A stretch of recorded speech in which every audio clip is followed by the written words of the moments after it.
Monsieur Marissent. Oui, Madame Claire Berthelot ne pouvant être présente ce matin, donc au nom du groupe, je veux présenter sa question. Alors, pour que ça soit clair, c'est une question qu'elle a adressée au président du Conseil exécutif depuis le 17 mars. Et il était prévu que cette question soit posée oralement lors de la plénière du 20 mars, qui a été malheureusement annulée pour des raisons qui vous sont propres et que nous ne partageons pas. En tout cas, au nom de Mme Claire Berthelot, je vais poser cette question. Vous allez voir que j'ai indiqué la date, parce que ça a une importance, puisque les choses ont un petit peu évolué par rapport à cette date. Voilà ce qui était dit. C'est une question qui s'adresse au président du Conseil exécutif. L'objet, justice française, 2 points, un système répressif, inégalitaire en Martinique, point d'interrogation.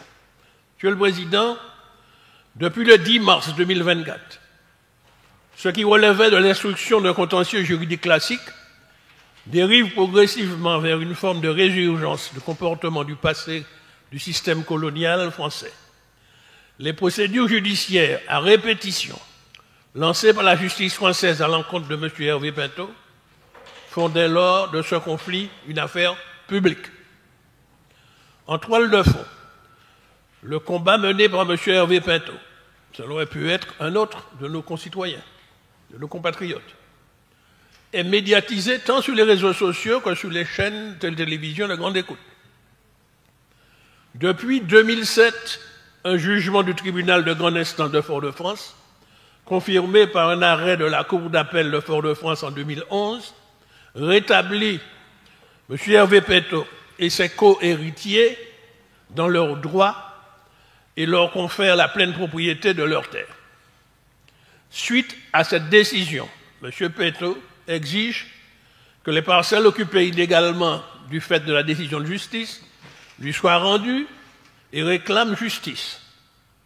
Porté par sa conviction, son courage, notre compatriote fait face à un système judiciaire particulièrement répressif. Depuis quelques mois, il subit ce qui s'apparente à des persécutions. Le 10 mars, un pas a été franchi. C'est carrément l'incarcération avec en plus le dérapage verbal de la procureure qui suggère une déportation à la Guadeloupe, puisqu'elle a dit, bon, s'il allait en Guadeloupe, peut-être on le mettrait en liberté à permettre de faire. Le 13 mai 2008, lors de la séance des questions au gouvernement, M. Alfred Marie-Jeanne, en sa qualité de député, avait déjà interpellé le ministre de l'UG de l'époque, M. Éric Woerth, à propos de l'affaire Pinto, et évoqué les détournements de titres de propriété en Martinique. Malheureusement, force est de constater que les institutions françaises qui s'apprêtent à fêter les 75 ans de départementalisation en Martinique, Guadeloupe, Guyane et Réunion, où il disait liberté, égalité, fraternité, par l'action de son préfet gouverneur, de sa justice coloniale et de ses forces de l'ordre, s'arroge le droit de manière péremptoire de capturer un des nôtres parce qu'il défend ses droits. Monsieur le Président du Conseil exécutif, concernant ces événements par votre voix, ou plutôt par votre silence, la collectivité territoriale de Martinique est jusqu'alors restée muette sur la façon dont la justice s'applique en Martinique. Les Martiniquais s'interrogent sur l'inertie de notre institution et l'expriment. Ils nous réclament de leur côté et demandent à la collectivité majeure d'en sortir d'un silence qui la rendrait complice d'une injustice notoire.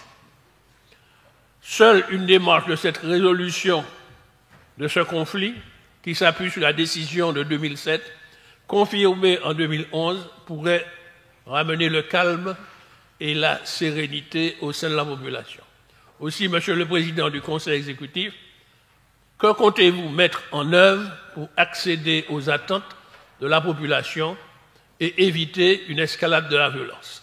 C'était la question de Mme Claire Berthelot. Je vous remercie.